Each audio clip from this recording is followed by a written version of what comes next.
ಎಣಿಸಿಕೊಳ್ಳಿ, correct ಆಗಿ 1,000 ಉಂಟು, ಒಂದಲ್ಲ ಎರಡಲ್ಲ. ಓಹೋ, ಬೆಳೆಯ ಪಂಚನ ಇವನೇ ಅವನು ನೋಟ್ನ ಒಳ್ಳೆ ಚಾಪೆ ಸುತ್ತಂಗ್ ಸುತ್ತಿರ್ತವನೆ. ಮಗಳೇ ಮೀನಾಕ್ಷಿ, ಏನಪ್ಪಾ? ತಗೋಮ್ಮ, ಈ ದುಡ್ಡನ್ನ ಕಬ್ಬಣದ ಪೆಟ್ಟಿಗೆಲಿಟ್ಟು ಬೀಗ ಹಾಕಿಡು. ಈ ಮನೇಲಿ ಇನ್ನು ಮುಂದೆ ಕಳ್ಳರ ಕಾಟ ಜಾಸ್ತಿ ಆಗಬಹುದು, ಹುಷಾರು. ಇನ್ನು ನಿಶ್ಚಿಂತೆಯಿಂದ ನಾವು ಮನೆ ನೋಡಬಹುದಲ್ಲ.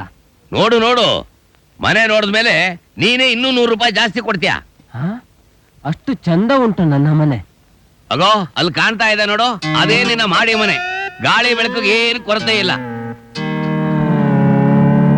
ಪಾಂಡುರಂಗ, ಈ ಮನೆಗೆ ಮೆಟ್ಟಲಲ್ಲಿ ಮೆಟ್ಲಿಲ್ಲ. ಮೆಟ್ಟಲಿಲ್ಲವು, ನಾವೇನು ಹಾರಿಕೊಂಡು ಮೇಲೆ ಹೋಗುವುದು? ನೀನು ಹಾರೋದು ಬೇಡ, ಬೀಳೋದು ಬೇಡ. ಸಂಧ್ಯಾ, ಏನ್ ತಾತ? ಆ ಮೊಬೈಲ್ ಮೆಟ್ಲು ಹಾಕಮ್ಮ. ಸರಿ.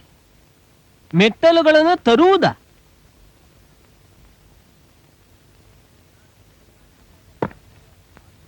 ಏನಯ್ಯ ಹೇಳಿದಲ್ಲ ಜ್ಞಾಪಕ ಇದೆ ತಾನೆ? 10 ಗಂಟೆ ಮೇಲೆ ಈ ಮನೆ ಒಳಗೆ ಬರ್ಕೊಡುದು.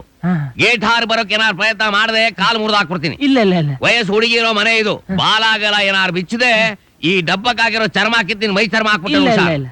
ತಮ್ಮ ಹೆಸರು? ಗಡಿಗೆ ರಂಗಯ್ಯ. ಗಡಿಗೆ ರಂಗಯ್ಯನವರೇ, ಈ ಇಡೀ ಇಂಡಿಯಾದಲ್ಲಿ ಅಪ್ಪಿತಪ್ಪಿ ಒಬ್ಬನೇ ಒಬ್ಬ ಒಳ್ಳೆಯವನಂತಿದ್ದರೆ ಅದು ಈ ಮಂಗಳೂರು ಮಂಜುನಾಥ ಮಾತ್ರ ಆಗಿರ್ಲಿಕ್ಕೆ ಸಾಧ್ಯ, ಗೊತ್ತುಂಟೋ? ಬಾಡಿಗೆ ಡೇಟ್ ಬರಲಿ, ಒಳ್ಳೆತನ ಗೊತ್ತಾಗತ್ತೆ. ಮಾ ಸಂಧ್ಯಾ, ಬಾಗಿಲು ತೆಗೆದು ಸ್ವಲ್ಪ ಗುಡ್ಸಮ್ಮ. ಹಂಗೆ ನೀರಾಗಿ ಸಾರಿಸ್ಬಿಡಮ್ಮ. ಹಾಗೆ ಬಾರಮ್ಮ, ಇವರೇ ಗುಡಿಸಿ ಸಾರಿಸ್ಕೊಳ್ಳಿ. ಬಿಡೇ ಪಂಚನ ಮಾತ್ರ ಪಂಚ ಎತ್ಕೊಂಡ್ಬಿಡ್ತಾನೆ. ಹಾ, ನಿಧಾನಕ್ಕೆ ನೋಡ್ಕೊಂಡ್ ಬನ್ನಿ. ಆಯ್ತು ಆಯ್ತು, ನನಗೆ ಹತ್ತಿ ಅಭ್ಯಾಸ ಉಂಟು. ಆಹಾ, ಅರಮನೆ ಇದ್ದಾಗಿದೆ.